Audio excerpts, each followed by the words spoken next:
పిండి పంచదార లేకుండా గులాబీ పువ్వుల్ని హెల్తీగా ఎలా తయారు చేసుకోవాలో మినీ బ్లాగ్లో చూద్దాం. ముందుగా ఒక గిన్నెని తీసుకొని గోధుమ పిండి, బియ్యం పిండి, బెల్లం పౌడర్ని ఈక్వల్గా తీసుకోవాలి.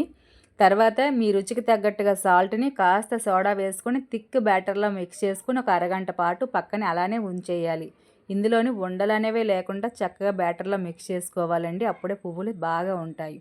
తర్వాత స్టవ్ ఆన్ చేసి డీప్ ఫ్రైకి సరిపడా ఆయిల్ వేసుకొని ఈ గులాబీ గుత్తిని కూడా చాలాసేపు హీట్ చేసుకొని అలానే ఉంచుకోవాలి. బాగా హీట్ అయిన తర్వాత మాత్రమే మనం ముందుగా మిక్స్ చేసిన బ్యాటర్లోని డిప్ చేసుకుంటూ ఒక్కొక్కటిగా డీప్ ఫ్రై చేసేసుకోవాలి. ఇది తప్పకుండా హీట్ అవ్వాలండి. చల్లగా ఉంటే మాత్రము ఈ ఫ్లవర్ అనేది ఆయిల్ నుంచి ఈజీగా రిమూవ్ అవ్వదు. ఇలా ఒక్కొక్కటిగా డీప్ ఫ్రై చేసుకొని సర్వ్ చేసుకుంటే మైదా పిండి, పంచదార లేకుండా సింపుల్గా గులాబీ పువ్వుల్ని హెల్తీగా రెడీ అయిపోతాయి. చాలా బాగుంటాయి. తప్పకుండా ట్రై చేయండి. వీడియో నచ్చితే లైక్ చేయండి.